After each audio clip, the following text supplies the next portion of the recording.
So, good evening, everybody. Just waiting for my. There we go. How is everybody? Today we are going to be doing issue 61. Now, apologies in advance. There's been a little bit of a muck up with my video for the competition. So, we're going to be doing the competition as part of this show. So, obviously, if you're watching this pre-recorded, do keep watching after the build. And then you can enter the competition. I'll explain everything after the build. But most important job, obviously, I need to introduce my co-host, Horlicks. How is the mighty Horlicks has arrived. I have. And I'm not feeling too great today, actually. I'm all right, but I've got a bit of a sore stomach, and I don't know what it is, but I've had it all day. That's fair enough. I've got a confession to make, actually. I've got to try and finish on time today. Normally what I do is we do the show and then myself and Horlicks, we kind of have a bit of a debrief after the show. So as a result, I don't get to bed that early. So then I'm tired the next day, but that's okay because I do a split shift. So I just make it through till dinner time. I come home, I have a couple of hours sleep. And by the time I get to Thursday evening, I'm fine. However, tomorrow I've got some trade union business to do, so I'm going to be missing out my little sleep in the afternoon. So I'm going to be like, by the time I'll probably be an extra from Game of Thrones, White Walker, or the Walking Dead. No, White Game of Thrones. That's much better than Walking Dead. Have I just started an argument there? No, not at all. I've tried to watch it. I think we got like one or everyone said just keep up with it and watch about 5-6 episodes, but we couldn't get through one or two. It was just I've got to be honest with you. I had to watch the first 2 or 3 episodes 2 or 3 times, but once, because it's just so many characters going on at once. So whereas like Walking Dead, you build it up, don't you? Yeah. So yeah.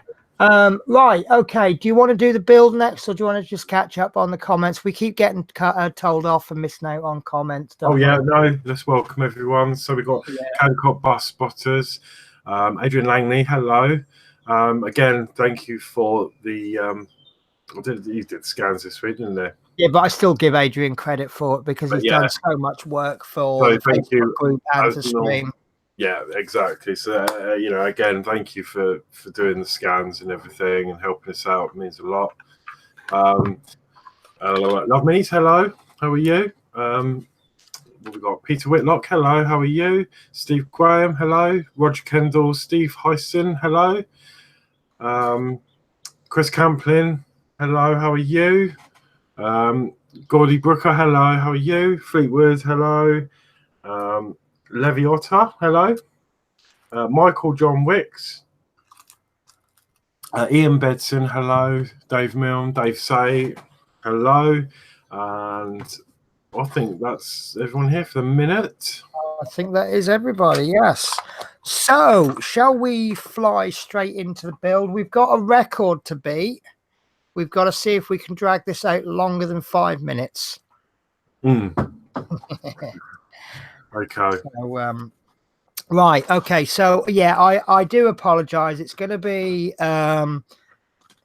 it's a bit of a funny one really today. It's going to be a bit of a slow issue, but it's also at the same time it's productive. So is it slow if it's productive, or is it not? I suppose that's a bit of a debate, isn't it?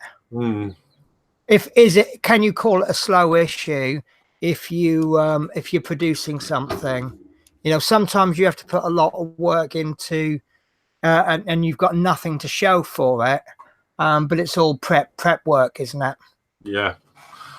Steve Graham just said that's a big cup. Everyone's seen my cup. It's my favourite. It's my Alton Towers mug. Your cup is massive.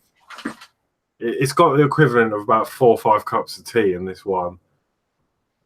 Yeah, I'm just jealous because I make myself a drink before the show, and because all I've got is this terrible, awful, tiny. I have to hide the top because this terrible Routemaster mug, and I've run out of drink before the stream starts.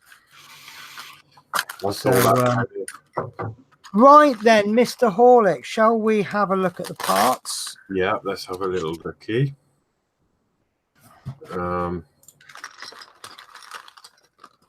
Okay, so right, I'm gonna have to pause you a minute because I've lost vital bits. There we go. I had a knife once, so this issue, parts are supplied for the remaining 3 steps, together with side panels, which will be fitted later. right. Oh, sorry, I should be looking at you, Horlicks. There we go.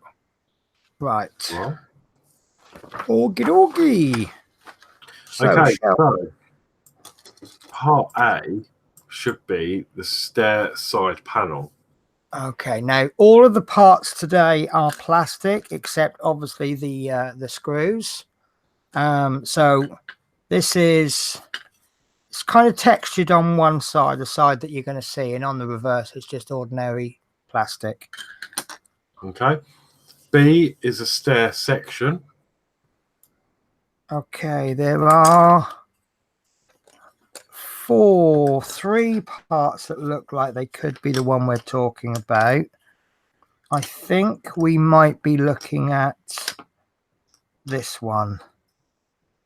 2 holes in it, 2 big holes. I think it's this one. I may be wrong, but as always, if we can't identify the part, it tends to all make sense as we build. Okay. C is a tread. That's this one. And I now think actually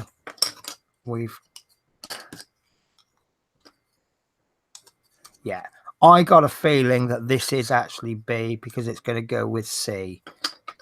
Okay. Brilliant. D is another stair section. Okay, so it'll be one of these 2. Oh, yeah, I think it's going to be this one. Okay. E is going to be obviously another tread, which that looks like E, and that goes on to this one, that I think is D. Again, obviously, it'll all make sense as we build it. Okay. F is another stair section. Okay, assuming we've got these correct, that's this one. Again, these are all plastic pieces today. G, another tread. Okay, and that's obviously, I'm technically speculating here, and that should leave H, which is a stair side panel. Stair side panel. Okie dokie. So let me get my container for my last pieces, which is this one. So that should leave us with some DP screws. And I can see we've got some coloured ones in there as well. Yeah, DP, 7 of those.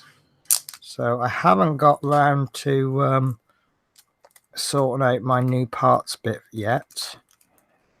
So we have got 1, 2, 3, 4, 5. 1, 2, 3, 4, 5, 6, 7 screws there. So obviously we're going to use 6 screws and 1 spare. So would you like to take us through the first stage then? Yeah. So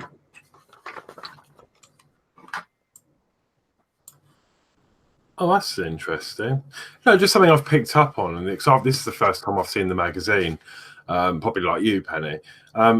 This week we seem to have like instructions, but then we've also got articles within the instructions as well. Yeah, I had a quick scan before the show, and there is only 3 stages, 4 if you include the finished view, and I've worked in the magazine industry before, and you have a set number of pages, and you have to have a number of pages divisible by 4. And if you've got not enough content for that, you have to put filler in. Now, if you put in these 3 sets of instructions, if you put 1 set of instructions per page, they would just look awful. But if you put them all on 1 page, there would be an extra 3 pages to fill. So these, they've obviously got extra articles in there just to bulk it out. but that's fair because we've had magazines in the past where we've not had room for the articles because the instructions just took up too much space. Yeah. I may be wrong, of course. It's been a long time since I worked in the magazine trade. No, it does make perfect sense. Yeah. It just reminds me, we had an interesting conversation with Adrian. Adrian's been doing this new project about listing the number of parts we get in each magazine. And we were talking about the colouring of the screws. And I was telling him about the colour codes that we used to use for the publications. And you had B meant blue. And do you have a guess what they used to use for black as the code? Adrian obviously will know. BL? No, it's a one-letter code. Oh, N. N? No, it's funny. It's actually X. Oh. And what the code stood for was B for blue and X for not blue. Oh. I would probably N for saying nor, is it? Or nor? Yeah, no, that's a really good guess. Noir or Negro. Is it Spanish is Negro? Yeah, I think so. No, but that was the codes we used to use in-house. So, right, okay, this isn't getting the pill done, is it? No. Well, you know what we're like. We love yabber on, don't we? Yeah, yeah. Okay, so it says in the bottom right-hand corner to check the stair parts and treads before you start. Identify the parts and arrange them in pairs so you are ready to fit them together. So, you know, that's what we've already done. Yeah, I've just laid them out really as they came out. So you got A, B, C, D, E. I may have some round the wrong way. I mean, I've done a little test fit as you were reading them out, and I'm convinced that this is C and B and C. Yeah. But these may not be D and E. These may be D and E, but these are definitely a pair, and these are definitely a pair. Yeah. So anyway, what we're going to do, the simplest thing in the world to do. Yeah, fit the tread 61C on the top of the stair section, 61B, and then we're going to fix that in place with 2 DP screws. It's actually impossible to. There's a little locating peg there. Sorry, I'm working off camera. I don't mean to. It's a little locating peg there, and you've got 2 screw holes, and then you've got the locating hole there and 2 screw holes. If you were to put this in wrong, not only does it look stupid like that, but you actually can't get it in. So, and there's a little rail there to help, and that's going to go in like so. And these are obviously going to be self-tapping screws because they usually are when you're drilling into plastic. So we don't even use any of our additives today, do we? We don't use thread lock, and we don't use 3-in-1 oil. No. We don't use WAP. So, as you know what I'm going to say, first screw in just enough to bite. Second screw in can then go all the way, provided it's lined up. So just realign that. And possibly with the exception of the figurines, this is possibly one of the easiest issues we'll ever do. I think we were having a bit of a laugh on Facebook, weren't we? We were saying about how it's going to be a really difficult issue this week. There we go. And that is stage 1 complete. Okay. So, yeah, Fleetwood J is straight in there. More stairs to modern paint. Yeah. Okay, so step 2. Fit the stair tread 61E on the top of stair section 61D, and then fix in place with, again, 2 DP screws. Right, and I think I have got these correct, because if you look at this piece, it looks a very similar shape. See if I can get it the same orientation. There we go. That to me looks the same. So I think these are definitely the parts. I've forgotten the part numbers. D and E. And D. Yeah. So again, there's only one way this can go on. It'll look stupid if you put it on the wrong way. And I'm actually going to get 4 screws ready because we know what's coming in the next stage, aren't we? Don't we? So I might as well get them ready. So exactly the same as stage 1. First screw in, just enough to bite.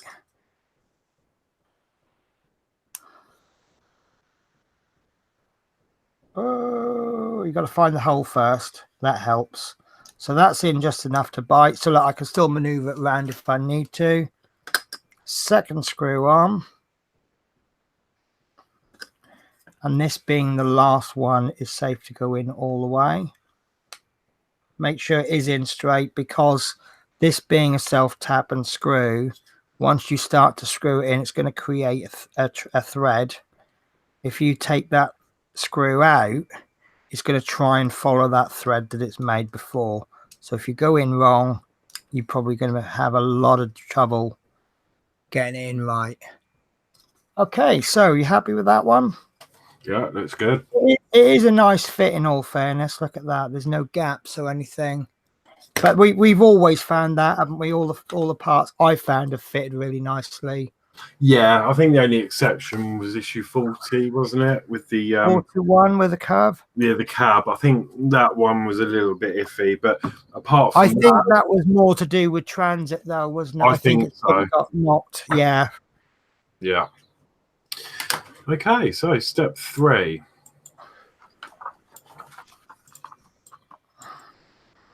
Yeah, fit the tread 61G on the top of stair section 61F. Again, fixed in place with 2 DP screws. Okay, so that's obviously going to be the 2 main bits that we've got left. Let's be a bit efficient and actually load up the screw first. So this one obviously is, of the 3, it's going to be the trickiest because they look very similar. But again, it will still look odd. It won't go in the wrong way because the locating pegs are slightly off center. So you can't go wrong. It'll either fit or it won't. And there we go. That's in enough just to bite. And the second one in is all the way. Again, when these you'll feel these go in, there's a certain resistance as you screw. Once that resistance increases, stop. Test them. Actually, that one's not enough. But with plastic, I find, just have a feel.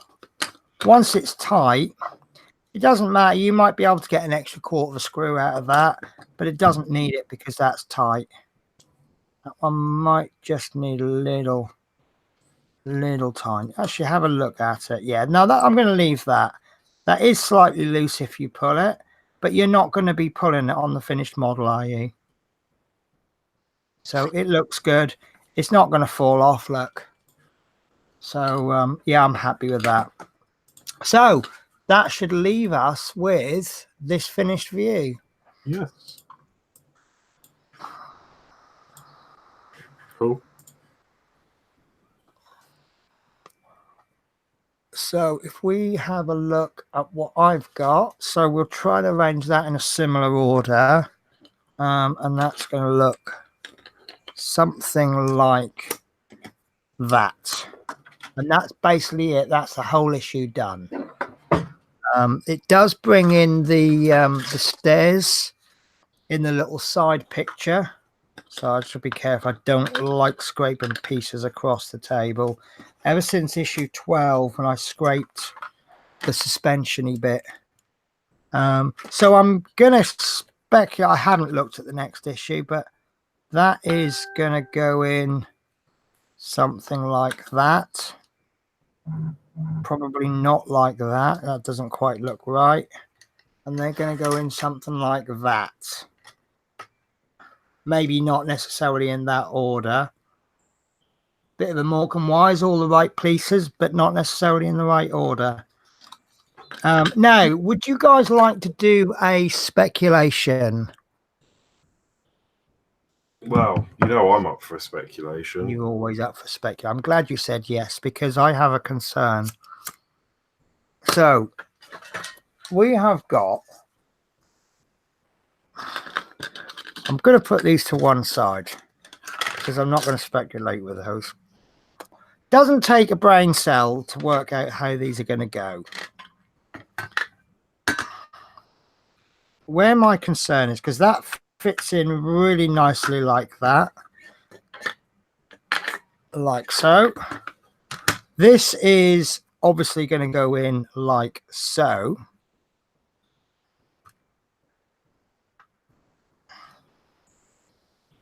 In fact, mine won't even go in anymore. There we go. And then that leaves this absolutely beautiful. I do love this. That piece to go in something along the lines of that. Now, where my issue is, we have some screws in there. To screw this bit in, we're obviously going to put the screw in there. Sorry if you can't see. There. How the bloody hell are we going to get to that one?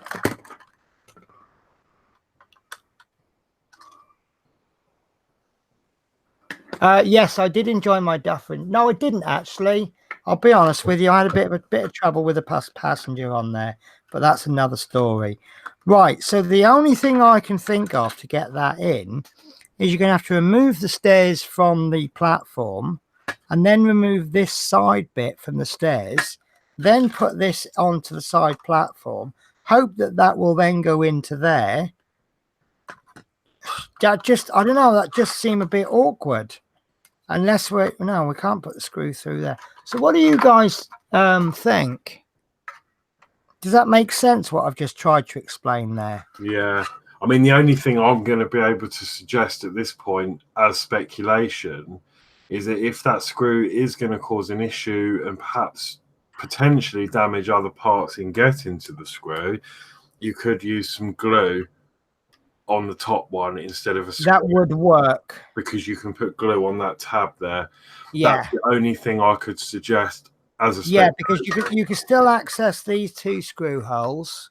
So if you screwed them in there and put a drop of glue in there, it's not ideal. No. Because it is a screw build, not a glue build.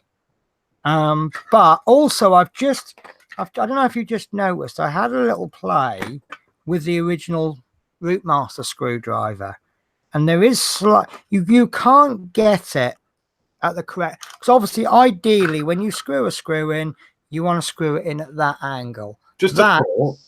Yeah, we got another screwdriver, didn't we, which is longer? No, we got two the same, but they had different size heads. I think this is the second one. Unless I'm getting it from a different model.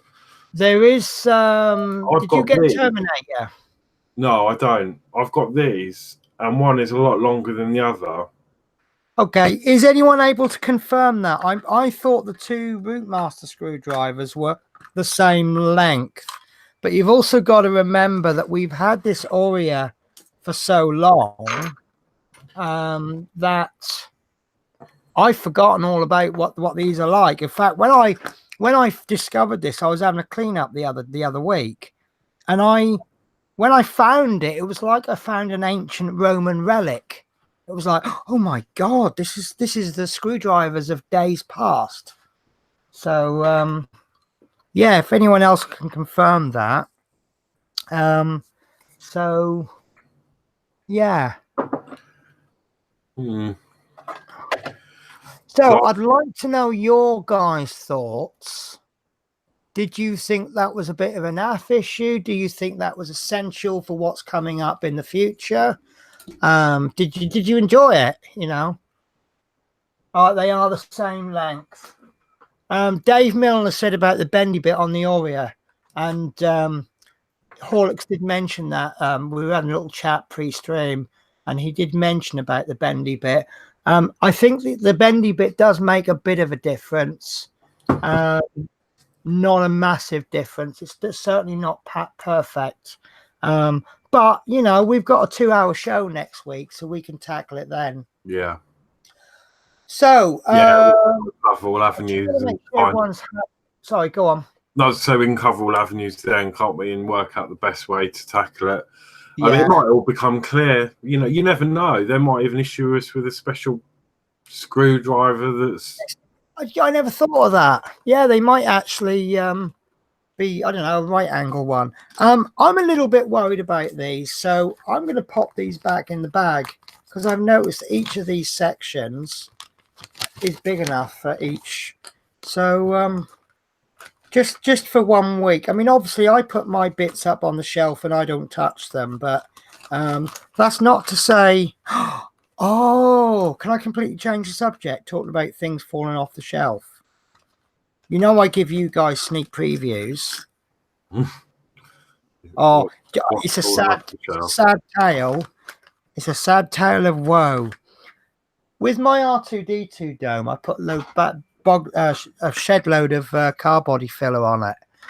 And I've kind of been looking at it over the last few weeks. And I'm thinking, I'm not happy with it. There's a lot of work to do. I don't think necessarily it's the best way to do it. I've now seen techniques for using different grades of sandpaper with filler primer, and I was considering reprinting the dome again. And about 3 mornings ago, something terrible happened.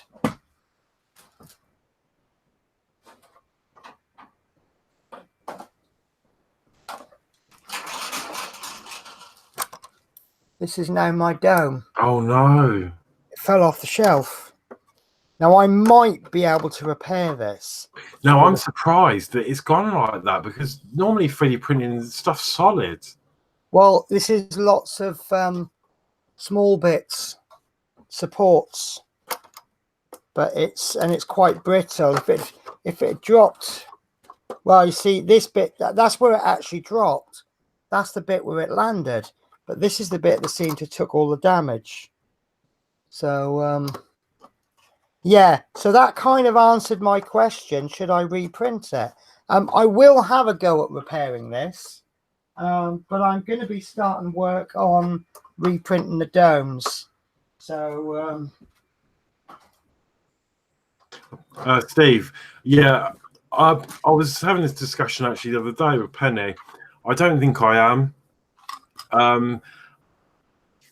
To be honest, I mean, the build hasn't been that great for me anyway. I think there has been a lot of issues, and I just want it to be finished now. So I'm just going to stick with what it was originally meant to be. I'm not going to stretch it out for another. Well, they say potentially 30 issues, isn't it? Yeah, I think I felt the same. I think a lot of people we're building this now just to complete it. It's way too far in to just stop. A lot of people are no longer enjoying it. And I think people are just waiting for it to finish. Oh, Steve agrees, is the same. Yeah, I mean, I can see what's coming. I mean, the amount they've dragged in these last few issues that I've got on, I think for 30 issues for what we get, I think was it a piece of track and some extra wheels. The wheels alone were very fragile anyway. You know, they were trouble to get on, so I don't want to mess with them. And I reckon we're going to get a piece of track, a little tiny piece of track every week until, you know, and then screw it all together. I don't think I'm going to be interested unless there's something that really, really takes my eye. I mean, I haven't had the issue yet with any information, so I'm reserving judgment until I get the pamphlet through. I mean, the last one I got was to do with the outer case, which £80 for that is just not happening. But no, I don't think. Yeah, I'm going to reserve judgment, but at this moment in time, no, I'm going to just do up to 130 and then call it done. So, do you think that might be a gap between issue 100? How many should it be? 130. 130, yeah. Yeah. Do you think that's just plugging a gap between the end of the DeLorean and the start of Ghostbusters Ecto 1? Because I'm convinced that they're waiting for DeLorean to finish before they start the Ecto 1. Then you go from iconic film vehicle to iconic film vehicle. In that sense, they're both the same, aren't they? Chris has just asked me, have I thought of printing the dome in one piece? I would absolutely love to, but I haven't got the printer for it. There's a CR10S something, blah, blah, blah, that's much bigger than my print. My print is quite big, but it's not big enough to do it in one piece. And I'm not keen on big prints anyway, because Yeah, if it fails halfway up. Yeah, and some of these saying that the printers are useless. Don't take this the wrong way, but anything could happen if you have a power outage or anything like that. Well, the power outage is the least of the problems, because the new Crealities, they've got this something in the software where it can resume. That's why I'm actually thinking about getting the smaller one, the Ender Pro, because it's a nice, cute little printer that has this power outage protection. Is it not a feature you can add to yours? Sorry? Is it not something that you could add to yours? I don't know if I can. I'm looking into it, but I mean, that just sounds like a software thing to me. Yeah, so I think it is. That's all it is. Software is just a case of upgrading. Trouble is, as you know from the other night, I'm not clever enough with hardware and software. I know how to use things after practice, but actually changing things is another matter. But as I say, some of those ring pieces, they're sorry, I keep saying that. Oh my god, you're set Chris off again. I do. On the actual R2D2 videos, I keep calling them ring pieces. And for those of you that don't get that, now that I've said it, at least in this country, ring piece is a slang word for your bum. So obviously, when I say what I mean to say, a piece of the ring, but I end up saying ring piece, which is not good, not as good. Now, obviously, like some of those pieces of rings, you need like 13 of them to make one ring. 6 to 12 hours per piece. If you're going to do it all in one, obviously you're going to save some time, but you're talking like a 3-day print, and it's only got to go wrong at some point. And a lot of those pieces, they take more than one spool. Some of them take 2 or 3 spools. So you've got to change that spool while it's printing correctly. Otherwise, if you get a gap in it, the whole thing just will separate. So there's just so many things to go wrong. So I like the printer I've got. And I've got this software where, say I'm printing 5 or 6 different pieces and one of them fails, I can actually draw a little area and it'll stop printing in that area. So although I've got one failed piece, the other 4 or however many can still carry on printing, and then I'll go back in later on and I'll reprint that one single piece. But if it's a big piece and it fails, that's an awful lot. So shall we do a competition? Yes. Right. So I have failed in my little video. So I'm going to do my competition on the stream, and I'm going to do it in 2 stages. There will still be 2 winners, and everybody will be drawn from the same pot. So the question I have for you is, issue 63, how many pieces will there be? Now, can you do me a favor, Horlicks? Can you bring up the parts list for issue 61? And I will explain how many parts are in 61 for the purposes of the competition. Now, don't start guessing yet until I've gone through all the rules correctly in detail. Right, so 61A to 61H are 1 piece each. That's 1, 2, 3, 4, 5, 6, 7, 8. We've got 8 plastic pieces, and we have got 7 screws. 7 and 8 is 15, so there's 15 pieces there. Although we only use 14, we have been supplied with 15. Does that make sense? Yeah. Right. So what I want to know is, how many pieces will we receive with issue 63, which no one has got yet? Now, do not guess over, right? Because the winner will be the person who gets closest without going over. So obviously, if you get the exact amount, but again, if there's more than 2 winners, we will draw out of a hat. So Chris Campbelling, are you guessing 1 piece or 0 pieces?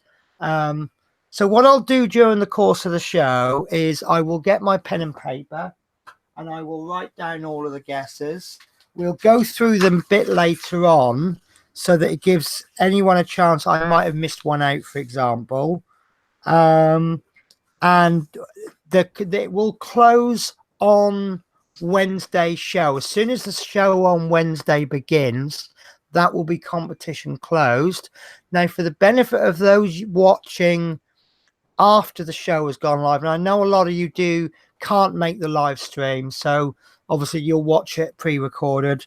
If you could leave your guesses in the comments below, the comments don't actually open up until after the live stream. So for those of you watching it as we broadcast, you're writing your guesses in the comments, and then those watching after the broadcast is finished, you are writing yours in the comments below, and everybody will be in the same pot for entry. Does that make sense, Horlicks? Yeah, it does. Yeah, lovely. And I'd just like to say as well, I think the best thing to do, apart from Chris Campbell, because obviously this is just launch, we'll have to check because he's got 3 entries, but I think we'll take the first entry. I was going to say the first one. What I'm going to do is I'm going to disregard all of Chris Campling's entries at this point. So I'm going to invite Chris to re-enter now that we've explained the rules, if he wants to, yeah. So obviously now he knows the rules. Anything that he types in from this point on, then that will be his entry. So would you like to leave your competition for later, or would you like to do that now? I don't mind. Whatever. What else did you want to cover? I don't think there's anything to cover that I can think of. We could have a little look at the Facebook group, but obviously everyone's guessing now, so I thought I'm going to try and hurriedly write all of it. Well, I'll go through the competition, my competition then, and that'll give you a chance to catch up with the chat and do your thing. Right. So, first of all, thank you for the entries. It's really good. I was quite excited about seeing like everyone's different stories, but we have come to a conclusion. Me and Penny both agree of who the winner is. Fantastic entry. And we are going to go through that now. So, the winner we have selected, I'm going to have a little drum roll going on here. Yeah, hang on.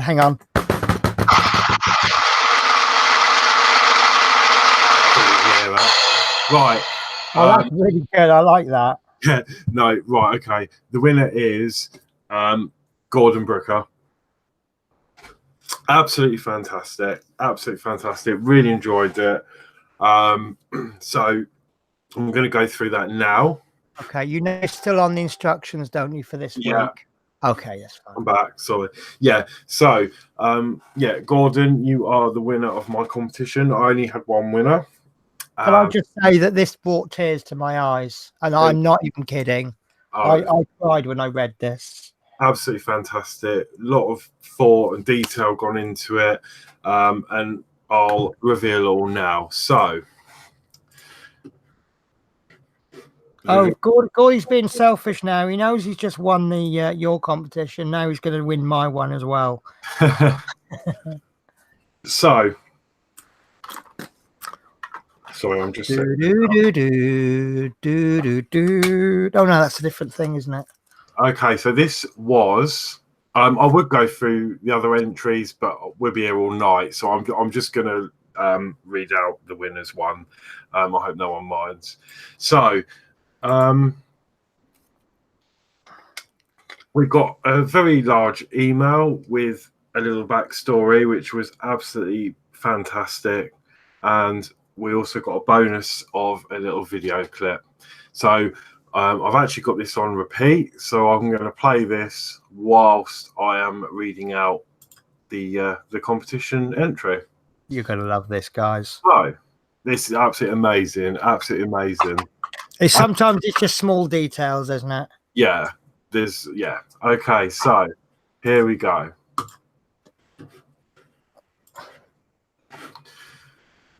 So this is Mrs. Smallbone. Okay, so Mrs. Smallbone, I hope I read this right. I need to give it justice. I'm no good at reading, but Miss Smallbone will often be heard to say while sucking on her Werthers, "I found heaven on the number 11. For this is where she met her husband Francis whilst working on the buses. Back then, there were crew on the RTs. Mrs. Smallbone, a clippy, and Francis, her devoted driver.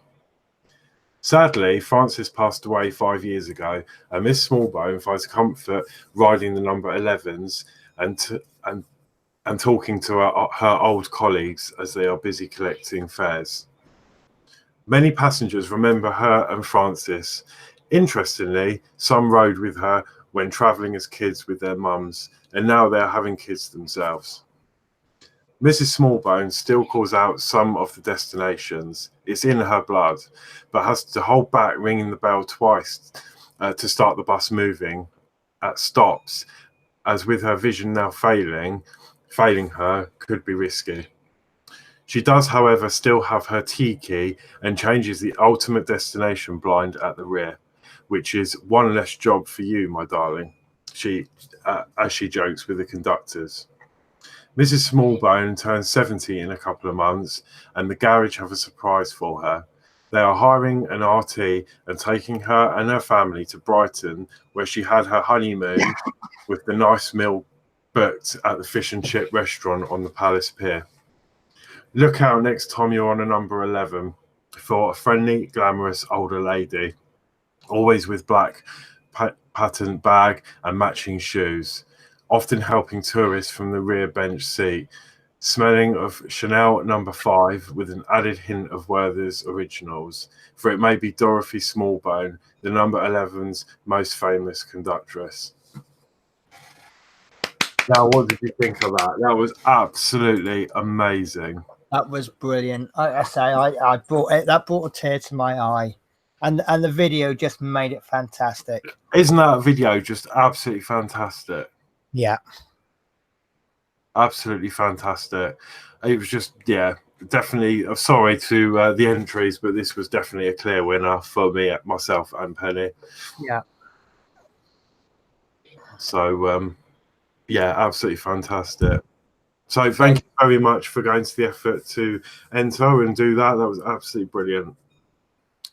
So, Gordy, you're going to need to give us your address. Well, give Horlicks your address details so he can send you the posters. Yes. So if you can email again to the email address with your obviously address and everything, and I will get that organised. What I'll do is I'll get it shipped straight from you from Kingsway themselves. It'll be a lot easier than double handling, so I'll order it for you. I will try and do it before the end of next week. So yeah, you should have it next week some point. So if you don't mind, I'm going to just go through the entries so far for my version of the competition, just so that people can just check that I have got them all in. If I haven't got it, then just pop your answer in. So I've got Steve Heiston says 24, Dave Milne says 9, Dave Say says 19, Michael John Wick says 15, Chris Campling says 1, Adrian Langley 22, Stuart Sullivan 28, Gordy Brooker says 16, and Love Minnie, she said 89. I mean, it'd be great if I get 89 pieces in a couple of weeks. I'd love that, wouldn't I? Well, you never know. We may have to hold the issue off until my holiday in May to give me enough time to do it. But so that's the entries I've got.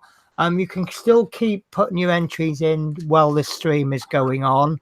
if you're watching this after the show was finished, pop your entries into the bottom into the comments, and I will pick 2 people, and those 2 people will win a copy of the posters for the bus, which are possibly here. Not here because I didn't put my last ones away properly. So yeah, we'll try and get a picture at some point. Do you know what we right? Myself and Horlicks were discussing how you did that, and I thought it was I thought it was blue screen, and Horlicks said no, he's probably just put his phone at the back. So when you said is your iPhone blue tack to the back, so I'm yeah, okay, fair enough. So it wasn't as sophisticated as I thought it was. It was a brilliant effect. It was absolutely fantastic. It was spot on. You've actually got me thinking now, because you can buy from Banggood and stuff, can't you? These little LCD screens. And now I'm wondering whether I can do something behind my bus on the shelf where it has Yeah. But I tell you what, when you're filming your bus, it's surprising how much of the bus it looks. It's only like when I take a picture of my bus on the base with a shelf surrounding it, it looks like a model. But when you take a picture, say for example inside, it really does look like the inside of the bus, of a real bus. Definitely. It just, as soon as I saw that video though, my jaw just dropped to the floor. It was just so, it looked so realistic, especially with the you know, with that detail in the window. It's just, that was thinking right out of the box, and I really liked that. It was really good. And that's the kind of thing I like, is thinking outside the box. Oh, can you share your riddle? Oh, I can't remember what it is now. Can you? Oh, good job, I can remember then, isn't it? Oh yeah, that's been in gone. Right. I won't embarrass anyone, but Horlicks gave me this riddle, and I will say I did get it quite quickly, didn't I? And it took me nearly all day to get it, and I had to Google the answer, which I still didn't understand. Okay. Love Minis has asked me when I got the mic. This is the same mic that Horlicks has got, and I liked what he did. I think I got the mic on eBay, and the actual holder I got on Amazon. And it was a bit of a bugger because the holder came before the mic, but it was something like 30 quid on eBay. They range from about 30 to 50 quid. I think they're about 70 quid new. Yeah. I think I done really well with mine. Mine was pretty much brand new. It looked brand new when I got. So can you still hear me? Yeah. Okay. No, you know, sometimes it slips at the back. You know what? It's not just yours, because mine is a little bit loose at the back. Yeah. And it might just be a design thing. Because if I move mine, it sort of, I don't know, but yeah, you're not the only one. Yeah, I'll tell you what, Gordy, I'd like that. Hey, Gordy's put. I'll show you behind the scenes. My other half had his phone playing a Routemaster sound effect, so I can just imagine a video now. Like, this is how we set this video. Yeah, I did hear the bells. I mean, you might not have done, because obviously it doesn't transfer audio through this. Yeah. Way we do it. But yeah, I did hear there was in the background. You could hear the bell. Someone was ringing the bell in the background. It was really good. Right. So this riddle, right? You've got 3 boxes of fruit. One box contains apples. One contains oranges, and one contains a mix of oranges and apples. They are labeled, but all of the labels are incorrect. And what you have to do is put your hand into one box blindly and pick one piece of fruit out. And from that, you should be able to figure out which box is which. I think that's basically it. Was it, Horlicks? Yeah, that's it. I'll try and explain it again. You have 3 boxes of fruit. One contains apples only. One contains oranges only. And the third one contains a 50-50 mix of apples and oranges. They're each labeled, but each label is incorrect. And what you have to do is put your hand into one box, whichever one, pick out one fruit blindly, and from that, you've got to work out what's in each box. So which box do you stick your hand into? The one labeled apples, the one labeled oranges, or the one labeled mixed? And how would you get your answer? And how would you get your answer? So don't forget that the competition for the posters is still running till the end of the show. And is there anything else anybody needs to bring up? See, we've just run out of stuff now, haven't we?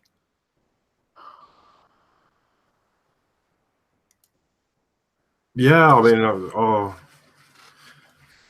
I'm still sort of excited about the competition winner as well. Yeah, I am. I think it's lovely. Right, I'm going to do a screen share. We'll have a little look at Facebook for this week, shall we? So we have got a few little jokes going on today. I thought that was quite good. The group, we have now hit 94 members. I think that is absolutely amazing. We've done really, really well. Chris Campling says the apples and then you eat it. So I take it you don't like apples, Chris. Although saying that, if you stick your hand in the apples, you might get an apple.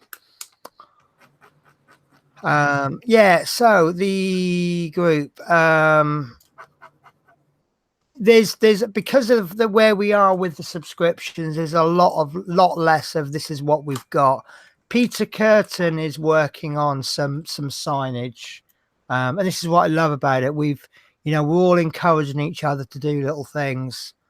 So he's working on some posters. Let's see, Pete Curtin. I think he's talking about some defects there and how perhaps we can fix it. More pictures of Dan Simpson's bus. I love that. What's on the recipe tonight then, Penny? I didn't do so well on the introducing my show tonight.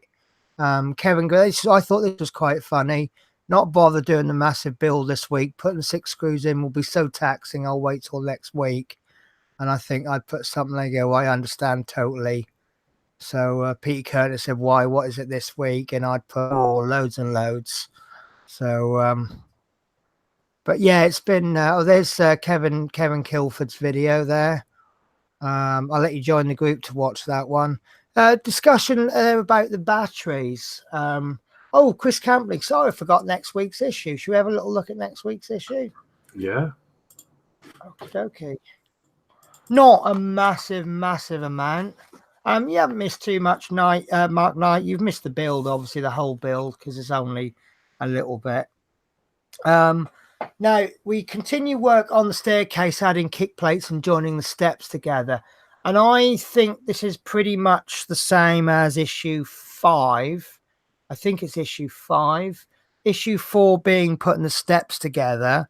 And then issue 5 was the kick plates. I think we're pretty much doing the same as that. Although we are going to be joining the steps. So all of these pieces that we had earlier on, I think we are going to try and join them. And that's going to be the fun bit, because I can't see how they're going to go together. But I think we've said that in the past, haven't we? Mm-hmm. So yeah, lots of sleepless nights worrying about screws and things. Do you think any of us will get any sleep?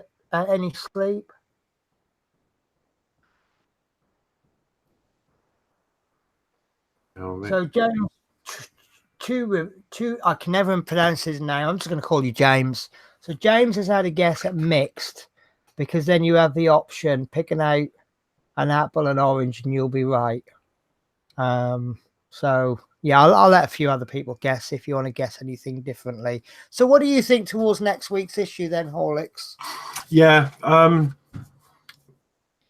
we can't always judge it by that, because you know what these coming next week illustrations are like. Yes, potentially we're just going to be securing the parts we did this week together, but as you know from previous issues, there could be a lot more to do beside doing that. Yeah. Because otherwise, if we were just going to do that, all we would probably get next week is a bag of screws. Yeah. So I think there will be more to do. Obviously, we'll get the kick plates. They do have a habit of showing us some little fiddly, stupid little bit, and then we end up with loads more. Yeah, yeah. So, you know, I'll reserve judgment again. I think potentially, well, that's what we're doing, but potentially there could be a lot more. But we obviously won't know until, well, actually, you probably already know, don't you, Penny? Well, well, I'll be honest with you. I try not to spoil it for myself too much. This is all I know. Because obviously I scan the magazine in, so as soon as I undo the wrapper, and then I just get my masking tape and so I can see little bits. But yeah, that's all I'm really going to show you, and that's been sat on my shelf now for 2-3 weeks. So if I did know what was in there, I've forgotten. I can see a white and silver pole. I can see some kick plates. I can see what looks like some hinges, and I can see an awful lot of screws. But that's basically it. So again, they have done it. What they've shown us and what we've got are different things. So yeah, but that's kind of, until I picked that up, I totally forgot what was in there. So yeah, they've been sat there. That's, for me, is one negative side of the subscription, actually. Unless you're actually going to sit down and build all 4 issues when they come, it's quite hard having the issue sitting there. And I like the surprise of when I open it, but at the same time, the benefit of subscribing is that I definitely get the issue. I could go into WH Smith's next week and they say, sorry, your issue hasn't arrived. So if I wasn't buying 2, if Newsagents was my only copy, then I wouldn't have an issue next week. So I do stick with subscriptions because I you know, you're guaranteed to get them. But so Mark Knight says, I can see you're wearing an Arriva shirt there, Penny. Glad you're not as arrogant as most of the Arriva drivers. I'm gonna stick up for Arriva drivers. The Arriva depot that I worked at in Aylesbury. Is anybody in Aylesbury? Hello. Probably one of the nicest bunch of people I've ever worked with. A very mixed bunch, but they understood the concept of we are a team. It doesn't matter how different someone is, you know, we're all part of the same team, and I do really miss that depot. I've gone on to do what I think are better things personally, but I do miss that depot.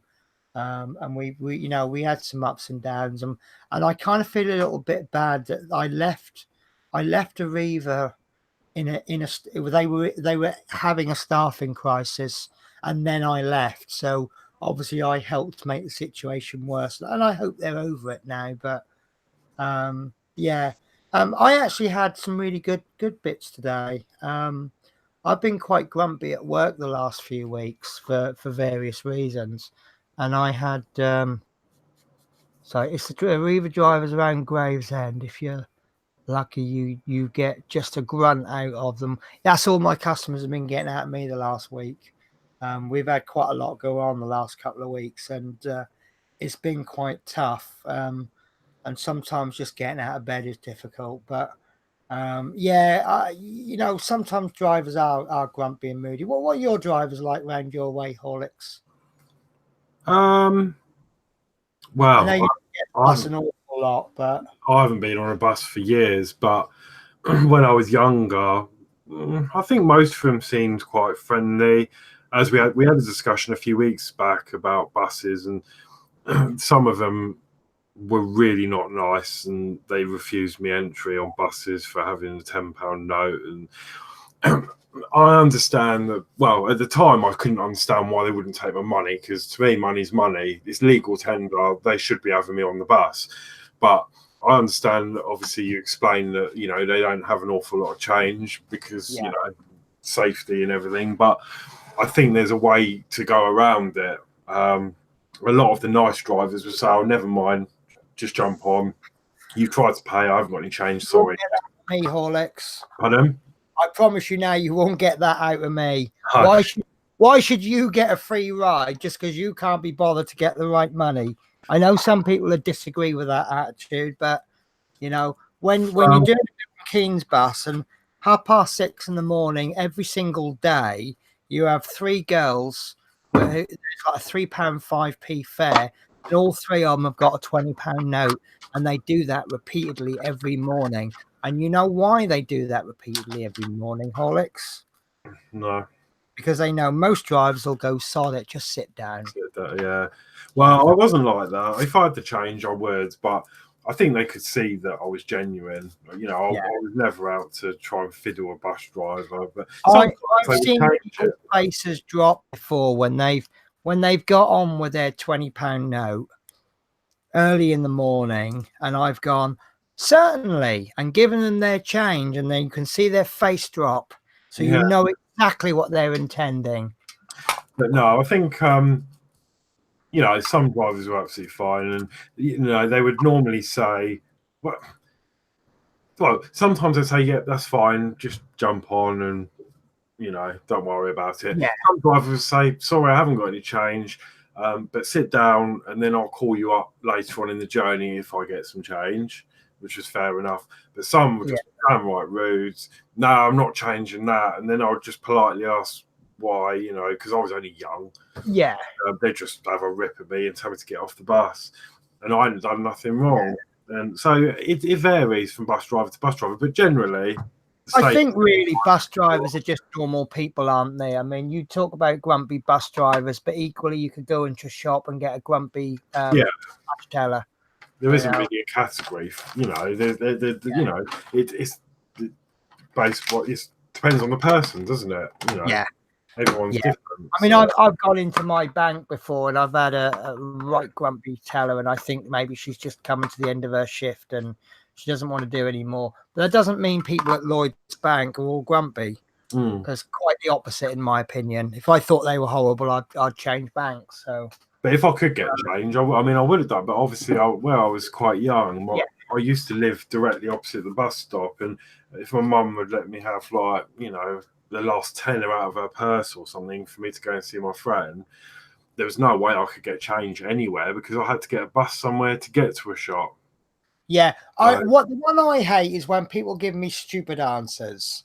You know, if I was waiting at a bus stop that was outside a convenience store, there's no excuse for it. Yeah. You could just go in, all right, they probably wouldn't give you change, but you could go in and buy a packet of chewing gum and then you've got your change. Yeah. But, you know. I mean, I always used to oblige as much as I could. You've gone invisible again, Horlicks. You've coincidentally got like a set of stairs. Yeah, I keep forgetting about this of the screen because I'm looking at you. So yeah. Whereas I'm trying to control the screen. I'm trying to because you were looking like a set of stairs. I was trying to bring it more onto me a little bit more often. Yeah. And then I mean, I would always try and oblige. But the best system we've got is the system that we're using right now, which is you put your money in a chute and you do not get any change. And it's surprising how many people put the right money in. So, but we've also got a really good system where you get like a card. It's called a freedom card, and you can top that card up, and then you can put that card on and you can pay with the card. That's a really good idea. Actually give 10%. Yeah, and we actually give 10% discount to freedom cards. And it's quite funny when people, if their card has run out, and you go, I'm sorry, there's insufficient funds, and they go, oh, I'll just have a single then, and you're going, whoa, no, don't pay cash, top up your card with the money, and then get your 10% discount, and they're like, oh yeah, never thought of that. So that's a good idea. I mean, sometimes possible. If I knew, like, my friend used to live up, well, when I was young, it wasn't that far. As an adult, I could probably have walked it in 20 minutes. But when you're young, it's a long way, isn't it? And like I could, I would buy like a mega. Well, we used to have mega riders. I don't know if we still have them down here, but I've heard of that. £5. We used to get unlimited travel for 7 days. Yeah, but I think it's a bit more than the £5 now, isn't it? Yeah, I think it's. You don't get far on a £5 these days. No, I remember it used to be like 40p return up to my friend's house. Christ, where do you live? Yeah, no, but I had a lovely compliment today. I was couple of weeks ago, I had this young lad get on the bus and his card had run out, and he had no money, and a couple of people offered to give him the money for the fare, and he wasn't accepting. I think he was too embarrassed to accept the money, and he got off the bus on his own free will, so I didn't actually throw him off. And the thing is, I can't throw off kids, vulnerable kids and vulnerable adults. I cannot throw them off the bus. But he got off on his own accord. And this guy, some big guy, he had a go at me. He's about throwing the kid, and I'm like, I haven't thrown the kid off. And he's gone, and I'm going, whoa, whoa, whoa.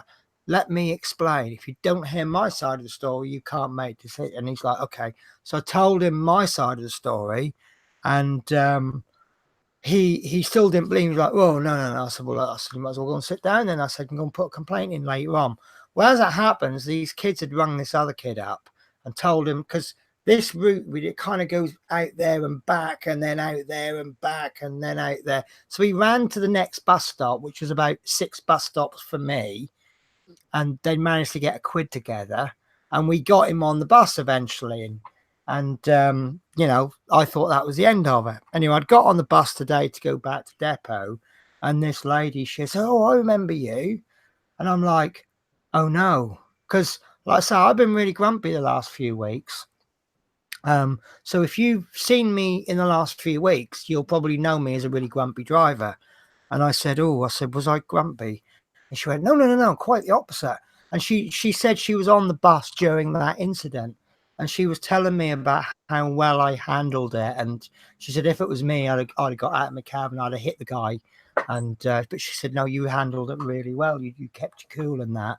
And I come away from that thinking, I'm actually glad that incident happened, because then I got that lift today, and I really needed that lift today. So anyway, Stuart Sullivan, I was really up in Tesco's. The miserable lady that always picks on me, assuming I've grabbed a bag and not paid for it, gave me a bag away for a young man as he had a big basket. And Stuart, if one of the serving staff is picking on you, you need to, yeah. If you feel you're being picked on, do complain. So yeah, mate, but or have a word with her. Don't go in and say to her, are you having a bad day? So I don't know, it might not work for you, might not work for me. So but yeah, no, that was a really good, I thought that was a really good thing that happened today. This lady saying about how well I handled it, and you don't necessarily, you just try and handle things, don't you? Yes. But and I've also got a lady in a wheelchair that she absolutely loves getting on my bus, and because she says I'm so nice to her, and I'm just the same to her as I am to anyone else. I love her hair. She's got her hair dyed green, and it's exactly the same color as a yellow high-vis vest. The exact same color. I kid you not. And but I just love her hair. And the first time I saw her, I said, I don't know if I like your hair. And she said, what do you mean? I said, I love it and hate it in equal amount. She said, yeah, I know what you mean. I said, I think the reason I hate it is because maybe I'm jealous because you're so much braver than me. I would never have my hair that color. And we've just really got on well. And she's quite new to this particular wheelchair she's got. And I just take the mickey out of her because she can't maneuver it in the bus as well as someone who's had a wheelchair for years. So I'll sit and I'll go, hang on, customers, you're going to have to wait because she does take a long time because she's not very good at this at the moment. And we're all laughing. Obviously, I say that because I know her. You know, if I said that to someone I didn't know, I'd probably get a load of complaints about me. But yeah, she just says, I have a wonderful laugh on your bus. And I'm like, I don't treat you any different from anyone else. It's just, you know, that's anyway, right. The riddle. Do you want to, oh no, he's disappeared. As soon as I said, oh no, you're there. I thought you disappeared when I said riddle. Right. So I have to write this down as I'm explaining it. Right. So you put your hand into the box marked mixed because you know whatever is in that box is not mixed. Yeah? Yeah. Right. So if you put your hand in the mixed, hang on. Mixed. But I have to write this down. Right. So if you put your hand in the mixed and you pull out an apple, then you know that box contains apples, which means that the box marked apples does not contain apples, and the box marked oranges does not contain oranges. So therefore, the box marked apples must therefore be oranges, because then the box marked oranges therefore must be mixed. However, if the box marked mixed contains oranges, then you know the box marked the box marked oranges must be mixed. No, must be apples. Yeah. So therefore, the box marked apples are therefore mixed. Does that make sense? Yeah. Right. Penny worked this one out. I do know the answer to this, but I can't remember. What is greater than God, more evil than the devil? The poor have it, the rich need it, and if you eat it, you'll die. Ah, I know the answer. I know the answer. Do you want to have a guess at that, Horlicks? No, I don't know. I'm no good at riddles. No, I'm not guessing. I can't.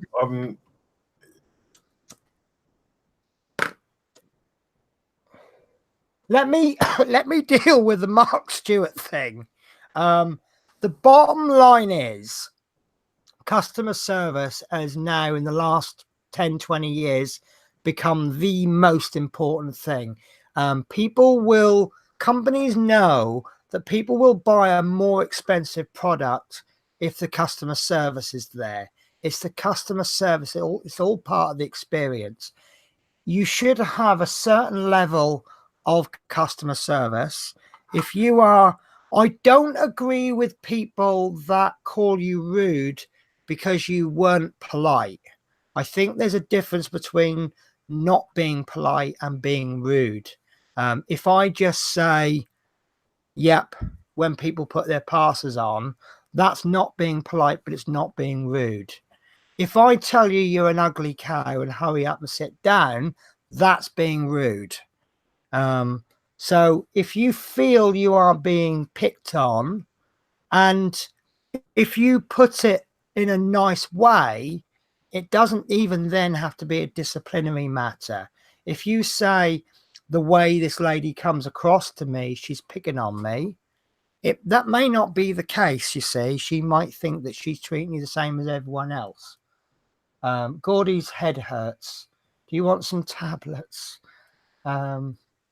So I have a nice work. And also I've worked in customer complaints. If you're nice, you tend to get more done.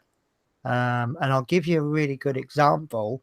My latest issue of Millennium Falcon, issue 46, maybe 52, issue 52, we've got some magnets to put in. And it's a disc magnet, and one broke in half. And it will probably work with the half magnet, but I don't want to take any chances. So I wrote an email to Model Space and I said, oh, blah, blah, blah, the magnet has broken.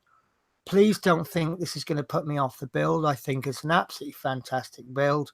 We're up to issue 52, and this is the first defect I've got. And I think a 5% defect rate is acceptable. So we are well below that. Within 24 hours, they've responded and said, ever so sorry about that. We will send you out a replacement straight away. Haven't got it yet, but so they responded quickly because I did a polite complaint.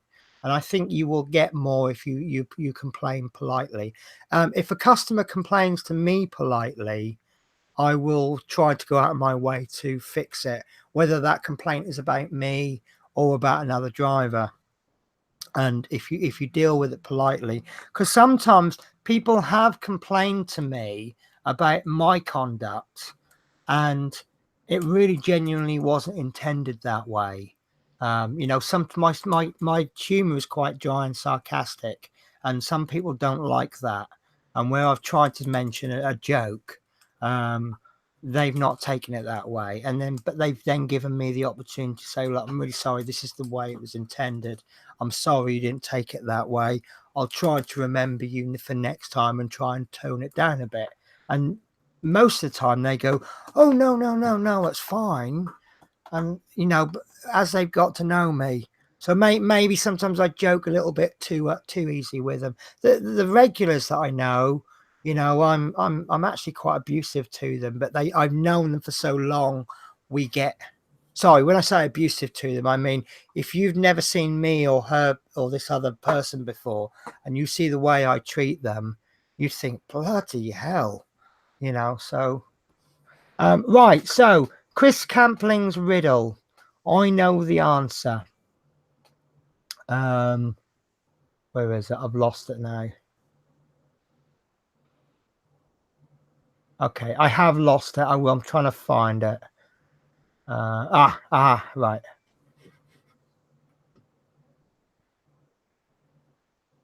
Now I've lost it again. It's not far up. Right, here we go. Right.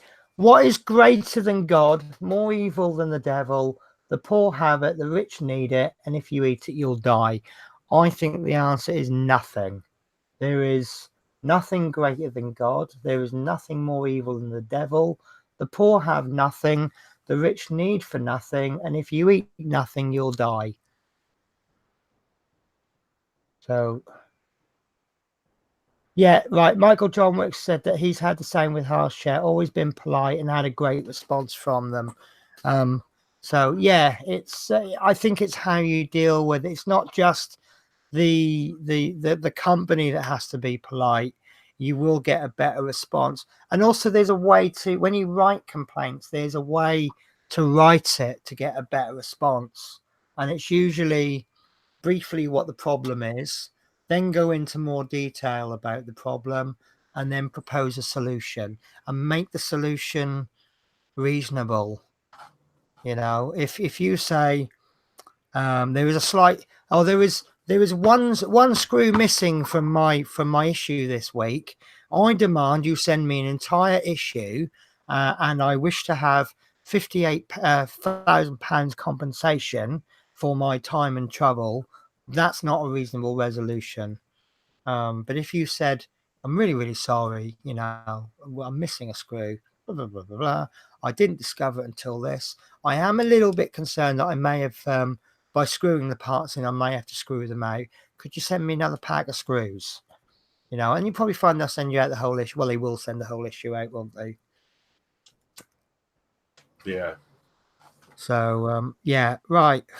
So I want to avoid this becoming a quiz riddle with Penny show.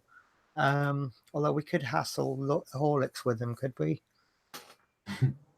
So yeah. So how's work at the moment, Horlicks? Yeah, not too bad. Yeah. Is it just still work, is it? Yeah, just still work. Obviously, are you still number one crew member? Yeah, Horlicks. No, we've obviously got. I'm quite pleased. I've got. Obviously, the minimum wage went up, didn't it?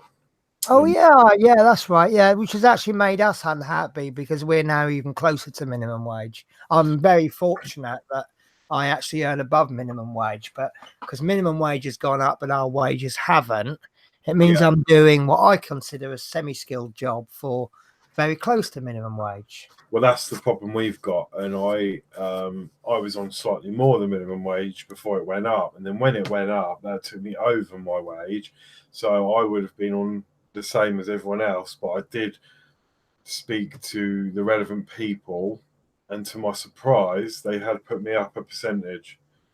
That's all right then. But the funny thing is, I got that treatment, but my supervisor didn't.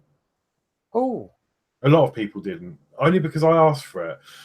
So my supervisor was actually worse off because the pension had gone up, the work pension. Yeah, that's what's hit me hard, actually.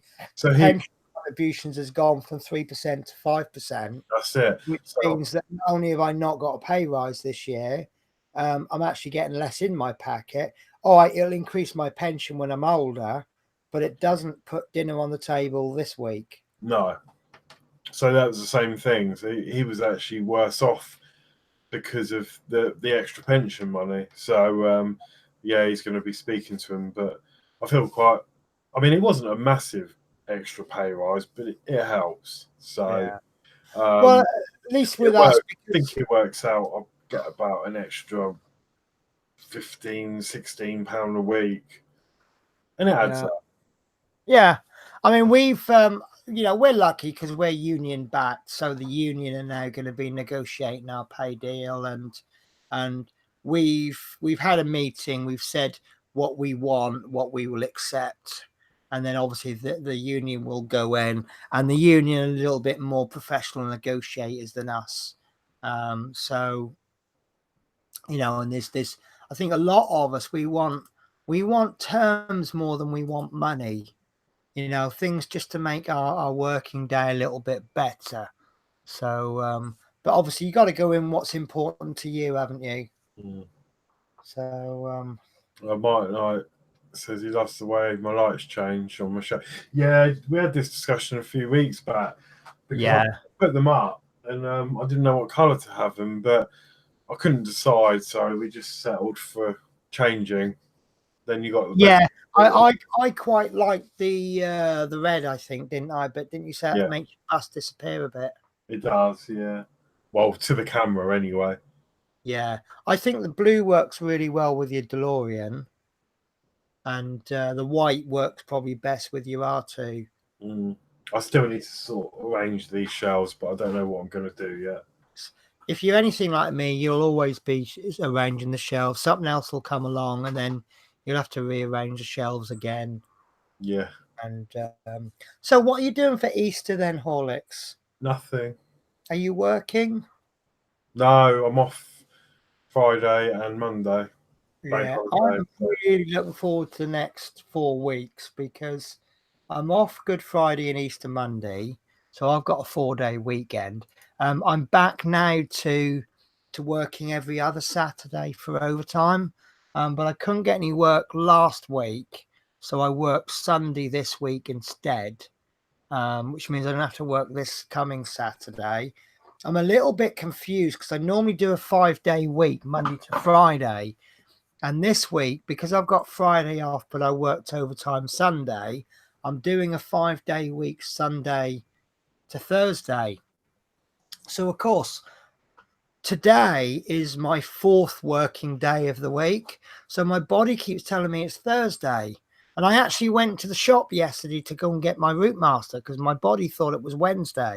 And it was just so confusing, even though I knew it wasn't Wednesday. So, but I've got, as I say, I've got a long weekend coming up. And then on the week beginning the 12th of May, I've got a whole week off. And I might pick up a day or two's overtime. But yeah, whole week off. So that's 11 days off in 4 weeks. That's a hell of a lot for me because how I pick up all these extra shifts. So you might see a tidy bedroom in 4 or 5 weeks' time. Well, you were doing so well before, but it seems to have rolled back.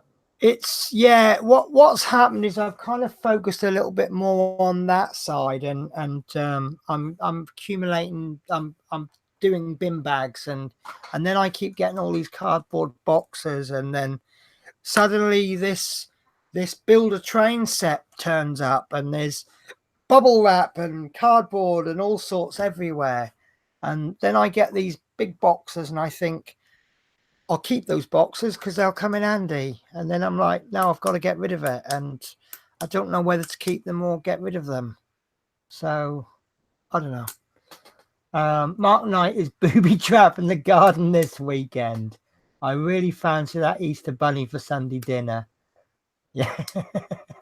Oh, it reminds me of a joke. Oh, I've got a load of jokes this week, but can I tell rude jokes? Is it too early for rude jokes? So anyway, the first joke, No, this little girl is digging this great big hole in her garden. Massive hole, fairly big hole it is. And the neighbour's looking over and he says, "What you doing?" So this girl says, "Oh, I'm digging a hole to bury my dead goldfish." So the bloke says, "Well, so that's a big hole for a goldfish, isn't it?" And the little girl looks at him and says, "Yes, because it's in your bloody cat." yeah. So yeah, what's the other one I got? Oh, do you know what? I've been coming up with these jokes this week, and I think they've been hilarious. Everyone else is just pretending they're not funny at work. You know, yeah, they're like that, aren't they? They just pretend they're not funny. Yeah. So yeah, it's been terrible news. Notre Dame Cathedral. Yeah.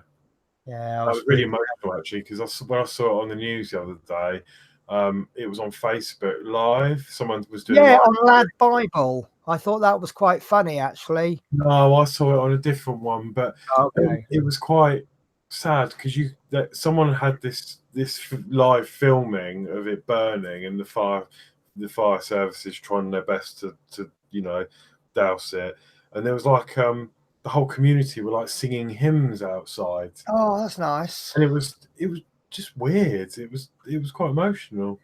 Yeah, well, it's it's a big thing, isn't it? It is. And it's just on. Well, I suppose it was a terrible accident. I mean, I don't think everyone knows yet how it started, but my guess is they're obviously doing renovations on it. So it was either that'll take years, though, won't it? But I mean, there's been a few buildings. Perhaps the renovations they were doing. I think maybe an angle grinder and some sparks got into the roof, or one of the buildings took the fag out or something. I think there's a moral to this story, though. All of these important landmarks around the world, don't put off going to see them, because you could turn on the news in 10 minutes' time and they're up in flames. This isn't, Windsor Castle that went up, didn't it? And all sorts of places. So yeah, don't think about visiting these these historical places of interest. Just do it. So but yeah, thankfully, I think the last I heard, it was obviously really bad, but they've managed to save a lot of it. I think it was mainly the roof and the spire. So I think, even though it was a disaster, obviously, I think they've done really well to save what they have. Yes. Could have been a lot worse. They've lost a lot, but they've saved a lot, haven't they? Yeah. And it's lucky because they had, when they were doing the renovations, they took some of the disciples and that. They had the statues. They actually took them off before, so they're safe. Okay. So they took them off to do the renovations. So, that didn't get affected with the fire. So, but I'll tell you what, there's a really good debate on one of the groups I'm in on Facebook about jokes obviously jokes are going to come up about Notre Dame, isn't it? And it's a really good point actually about no one got hurt. So where's the harm? But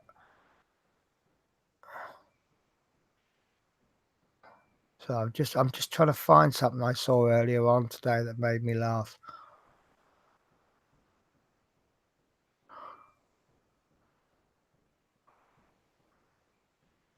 What do cannibals do at weddings? They toast the bride and groom, of course. What's that? Well, what the cannibals do at weddings? They toast the bride and groom, of course. Don't pick on Penny. Mark's put what's happening with Quasi.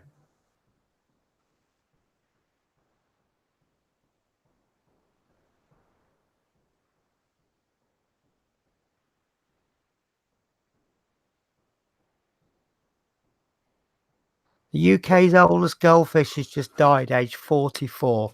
Hard to believe, but this now means that he went round in circles more times than all the MPs involved in these Brexit negotiations.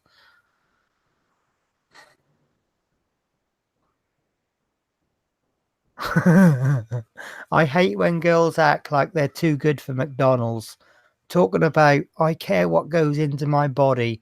Stacey, I've seen your exes. No, you do not. Here we go. So Mark said, what's happening with Quasimodo? And he's put, I bet he's got the right hump now. Yeah, yes, I hear he's a bit humpy. Apparently, though, the firefighters they found a little plastic box and some sandwiches and a packet of crisps in the fire. Turns out to be the lunch pack of Notre Dame. Lunch pack of Notre Dame. God. Yeah, it wasn't nice. Lost in translation there, wasn't it? Now we must stop. No, that's not. Must stop jokes about that.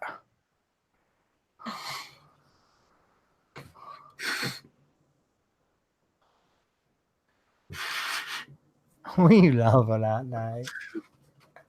The lunch pack of not. It is quite funny that one. The thing is, it's because it's not very nice. I don't know.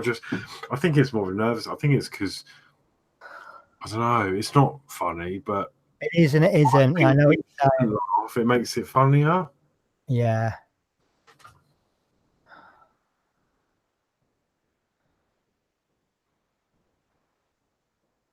Oh, I got a joke for you. It's a young boy is at home, and he's got this gold Rolex watch. Not this isn't a gold Rolex watch, obviously. And his mum says, "Where'd you get that watch from?" So he says, "I won it." She says, "Don't be stupid." He goes, "Yeah, I did. I won it in a race." So she goes, "Oh, really? What was this race about?" He goes, "Well, it was a race between me, the policeman, and the owner of the watch."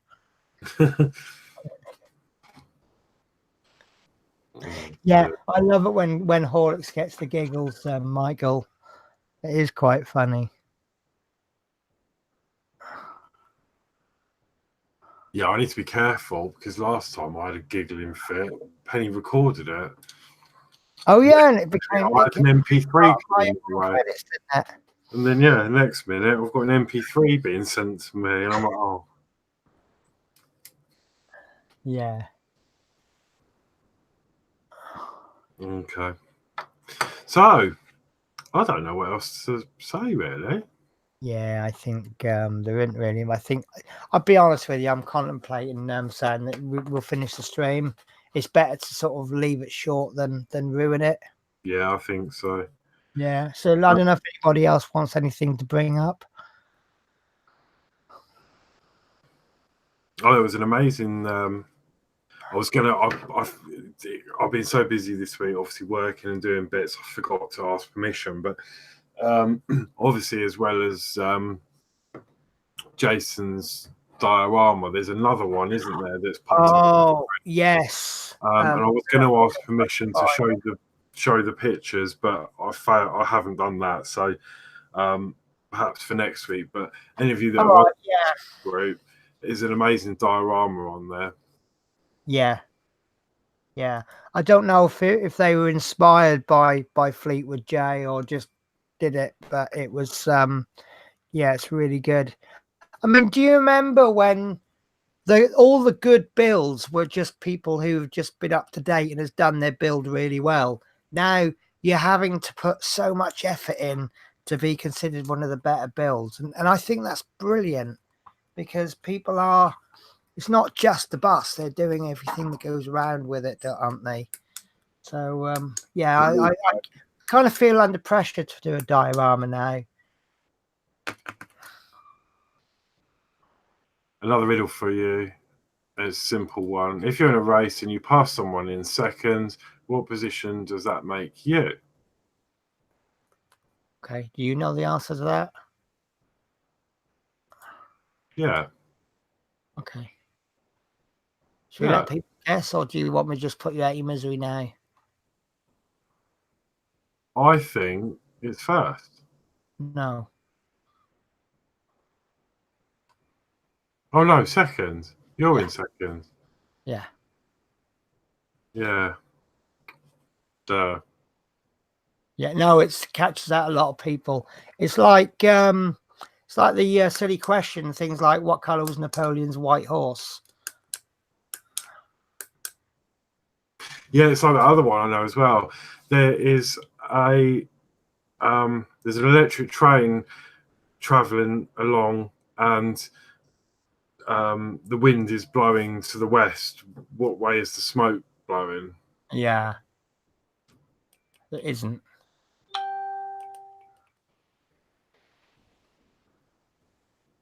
Oh, here's a good one for you, right?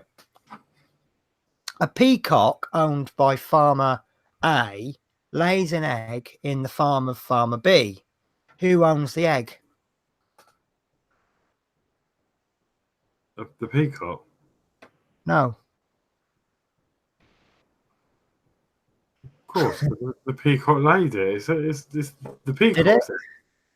Oh no, because peacocks don't lay eggs. That's the one, yeah. But yeah, I mean that can cause great debates between the Farmer A and Farmer B. There you go, love. There you go. Here's a joke for you. So there's this farmer who owns these chickens. Now chickens do lay eggs, okay? The egg laying variety, and the chicken lays an egg in the farmer's farm next door.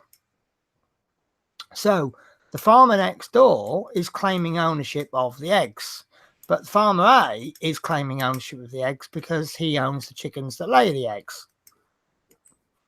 So in the end, Farmer A says, "I'll tell you what, we'll have a nut kicking competition." So Farmer B says, "Well, what's a nut kicking competition?" He says, "Well, ever so simple." He goes, "I kick you in the bollocks, and then you kick me in the bollocks, and then we keep kicking each other in the bollocks until the last man standing." So he says, "All right, okay, fine." So Farmer A takes this big run up and he kicks Farmer A B right in the bollocks, and Farmer B's like, "Oh!" And he composes himself and he's like, he goes, "My turn." And then Farmer A says, "Now keep the eggs."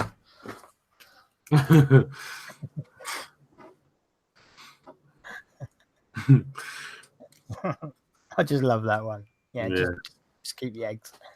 So as long as the farmers aren't having a mass debate, yeah, because you wouldn't want to.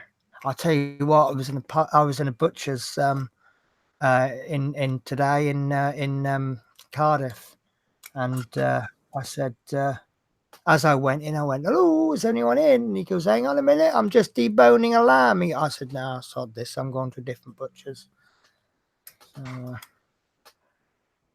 Chris Camping thinks we should have a competition with the best joke. What's an MP3? Now, assuming this is a joke, I have no idea what an MP3 is. There isn't enough space on here for some of my better ones. Oh, challenge accepted. Yeah, now I did. Oh, did I ever tell you, Horlicks? I used to date a twin. All right. Right. You're supposed to say, how could you tell them apart? Oh, how can you tell them apart? Well, Sandra wore red nail varnish and Derek had a moustache.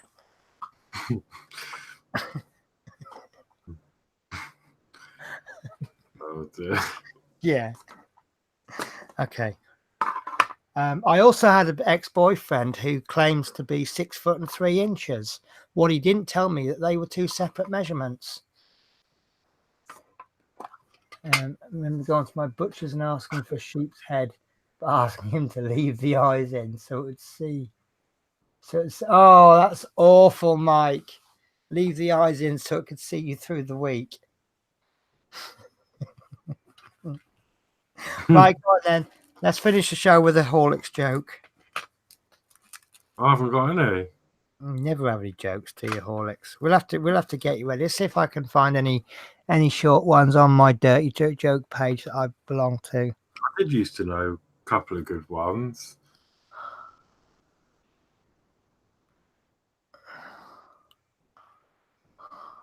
An English teacher asked little Vinny the Scouser what comes after a sentence.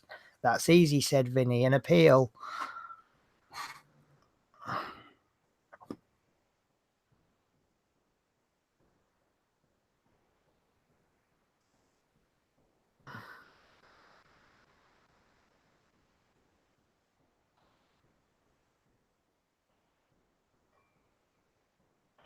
Oh, God.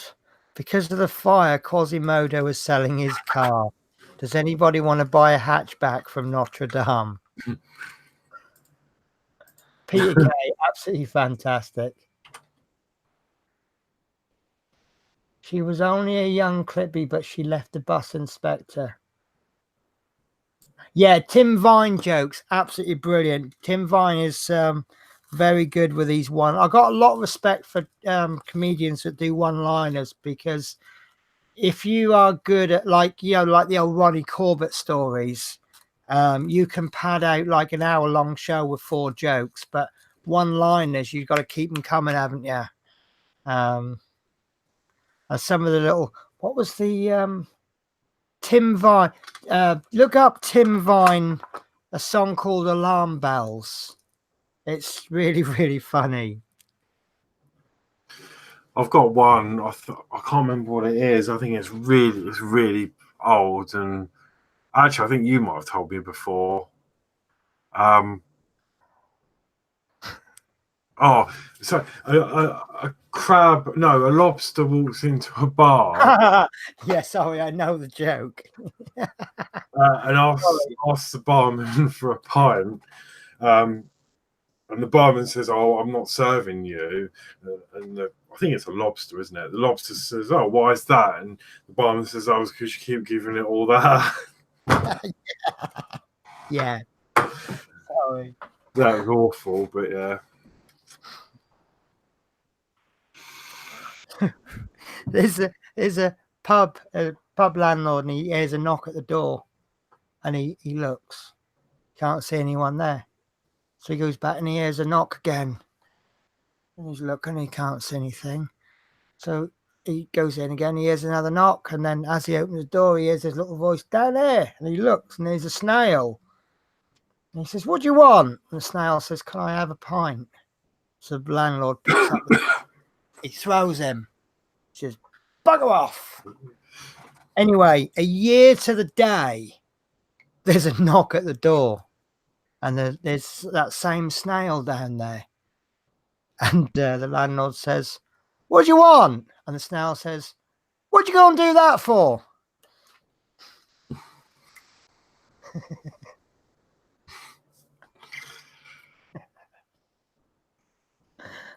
Okay, I found a money. I was telling my friend that I said I found a money spider in the bath last night, and he says, "What's one of them?"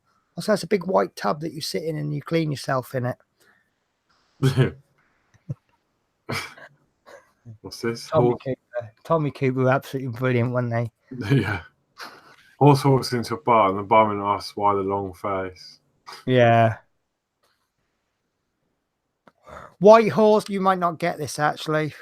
No one ever gets this. White horse walks into a pub. He says, "Can I have a pint, please?" And the landlord gives him a pint.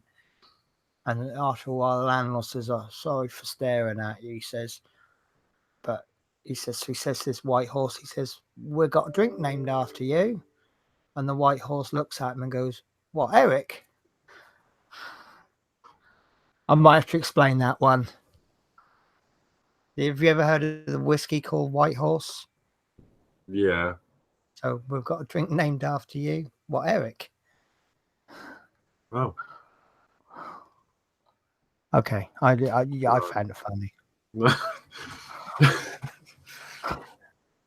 Bad joke. Yeah, well, that was a bad one. Okay.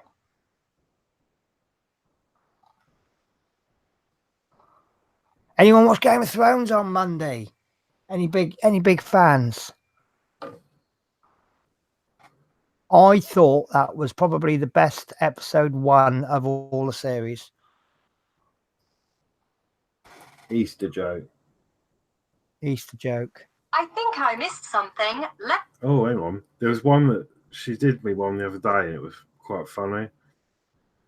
Easter joke.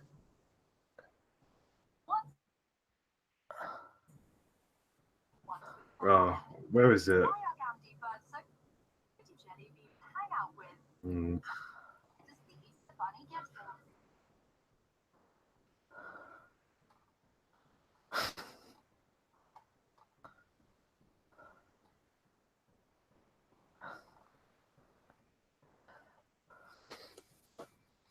Yeah, here's a riddle for you. You have £400. Your partner asks for £200, and your partner texts you and asks for £200, and your ex texts you asking for £100. How much do you have left? The answer is £400 and 2 unread messages.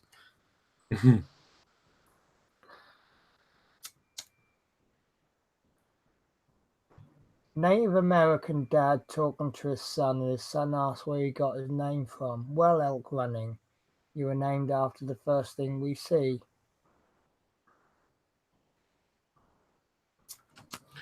Oh, that was one, an Easter joke. What do you get if you pour boiling water down a rabbit hole? Hot cross bunnies. Why are you just so good at all the jokes? Because I love humour and I look at so many jokes. Right, first thing, see, like when you were born, we see an elk galloping through the woods, so we called you Elk Running, named after it. His son runs out all happy. Later that day, his other son walks in.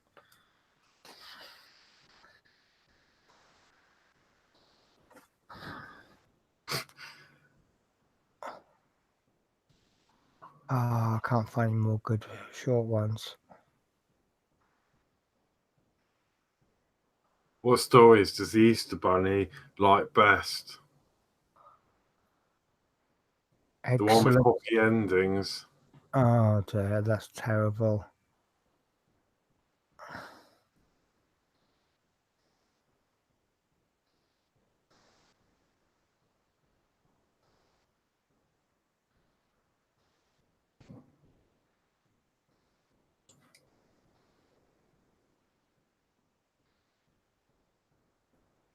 Right. Okay. So hi, Dad. Yes, 2 dogs fucking. Yeah. When the nurse told my mother she had £8 bundle of joy, she said, "Thank goodness the laundry's back." Yeah. Oh, do you know, I can't. Because my favourite jokes are like they sound like a serious story, and then you get like a funny punchline. I can't remember any of them now, though. There's a lot of Quasimodo jokes going around at the moment. Mark, are you getting these off Ruddy Xmas crackers? No. I'm getting them from Bixby on the Samsung. Bixby? I don't know. Yeah, something like that. Never trust anyone who spells gonorrhea right on the first try.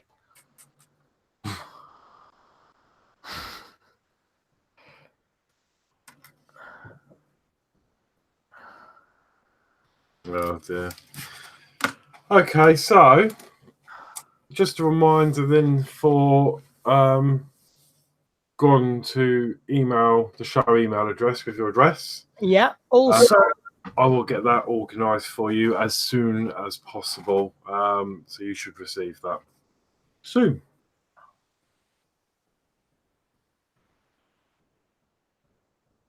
I'm waiting for the punchline on this Paul's joke. And the ignition key says, why not? Yes, Chris, we've done the lunch pack of Notre Dame.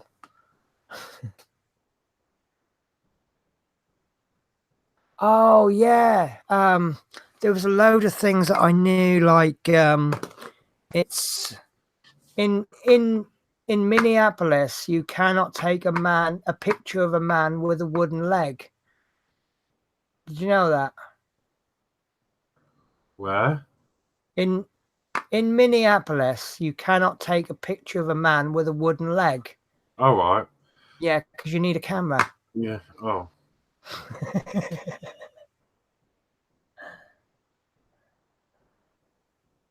Yeah, I think we're gonna have. I thought I was marvelous in bed until I discovered my girlfriend suffers from asthma. Yeah, it's like because I get bad asthma, and I had some dirty phone caller, you know, the old heavy breathing, and after about 5 minutes, he says, "Hang on, did I ring you or did you ring me?"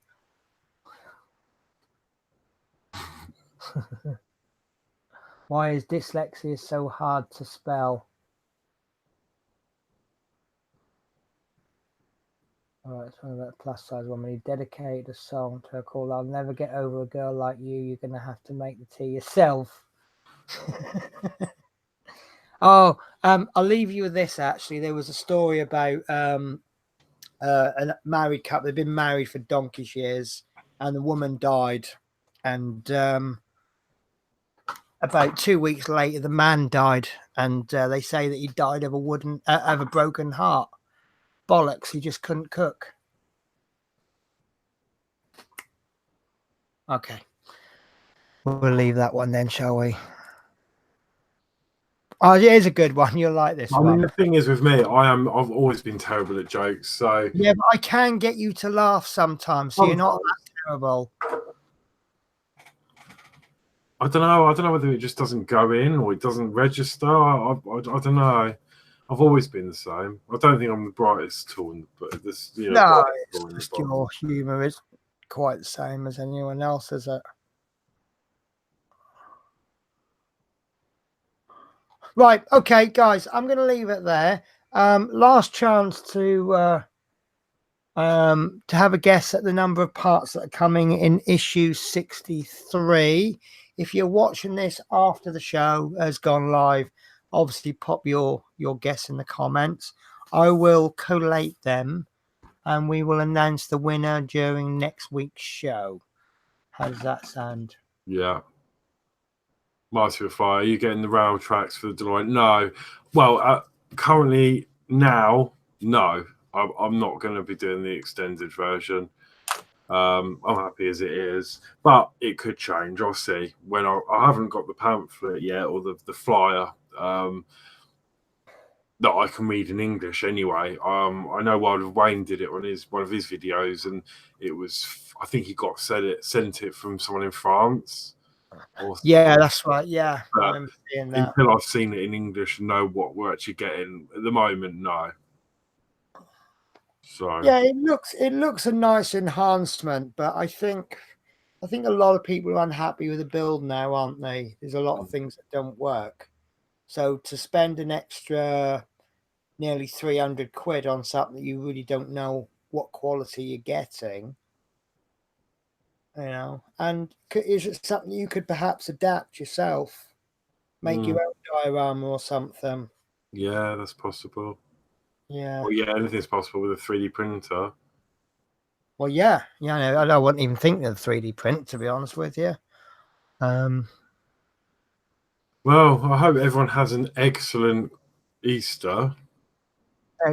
Excellent Easter. Yeah. I see what you did there. And an exciting time. Exciting time. Hey, did you know Wayne Rooney is going to be suing Sainsbury's for forging his signature on their hot cross buns? Ba-bum! Right, okay. on that note, I think we've just completely destroyed the stream now, haven't we? Yeah. Oh, Marty McFlyer's Soul. How are you, Soul? Marty McSoul. Marty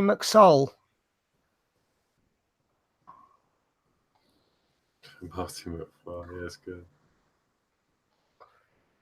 James, well, I'm off, Penny. Thanks for the entertainment. Let me know when you have had time to post my bits and bobs.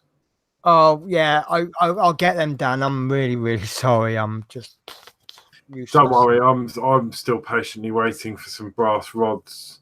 Oh, you'll get them about 8 weeks after James gets his bits. Start our little sideline, which I've completely forgotten what I've done with now because it's all in a box and I've forgotten. Your bits do exist somewhere. I guess I don't even know where they are anymore. Right. God. Okay. Oh, I might have to just order them again. No, they'll be here. I'll have them sorted out by Easter. No, they're here somewhere. So expertly put. Expertly put. Right. Okay. With that, then I am going to say good night. Yes, love many sending you to bed. Yeah. Say I need to get because have union business tomorrow. All good fun stuff. So yeah. So would seem wrong if it was either day around that. Great. Yeah, I'm glad you thought. I'm glad we didn't ruin the show too much for you towards the end. Right. So I'm going to say goodbye, and I'm going to let Horlicks see out the show. If I can just flip. There he is.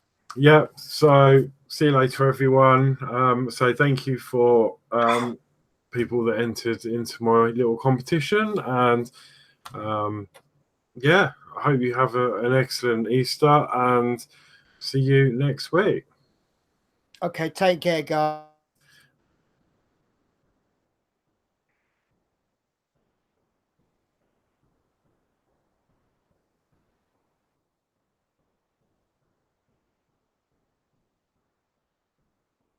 Oh.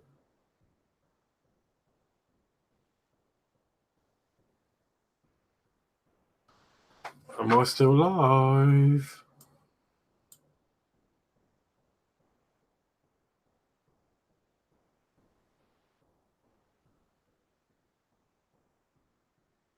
Well, it seems that Penny may have crashed.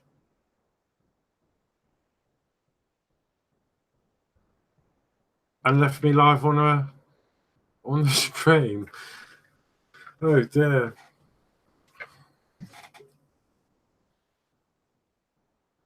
What am I going to do? We'll have to talk about something else.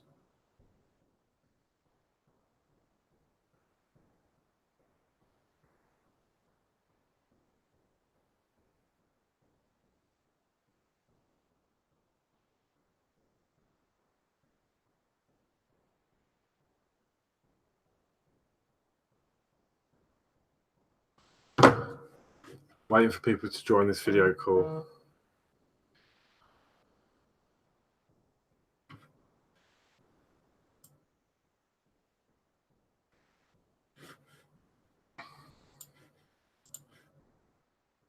I can laugh now, yeah.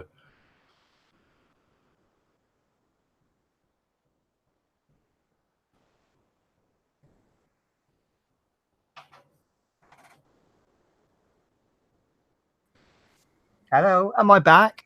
Yes, hello. Ah, right. Yeah, I think I hit the wrong button. I was sitting there going, I'm still live. We're going to have to do something else. And I didn't have anything. Yes, hello. Right. Okay. So, I'm going to try and hit a button now to end the stream. So I'm going to see if this works.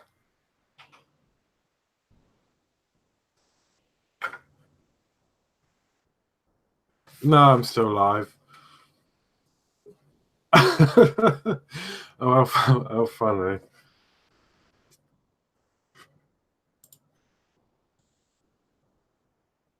Repeat the bill for me. Wow.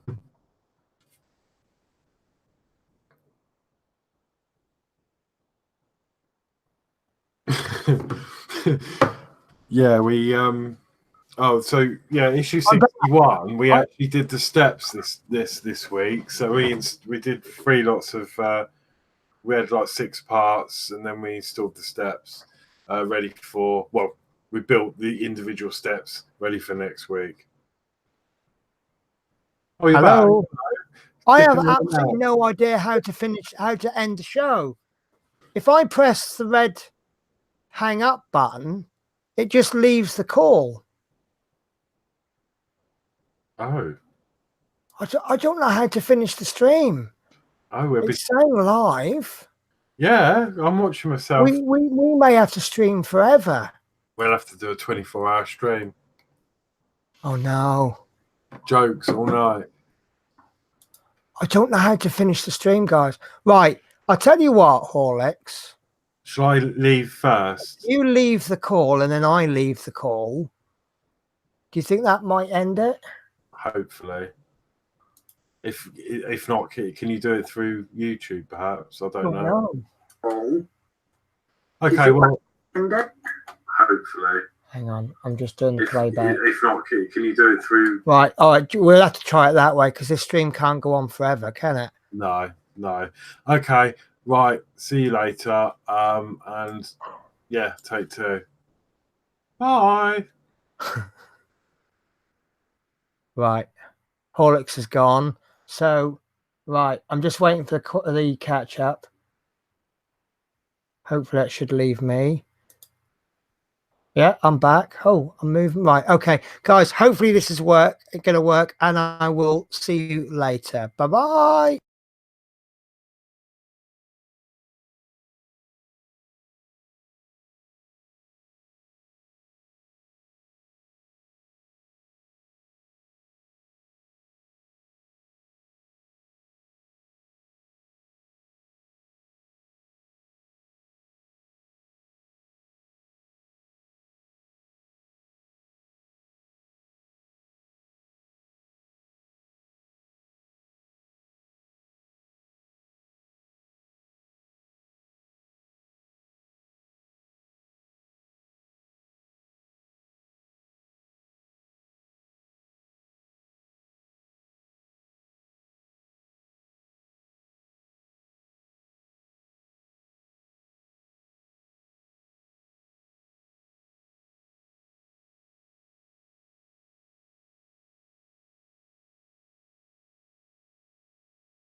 Surprise! Oh my God, I'm still live. It's still live, and I can join the call.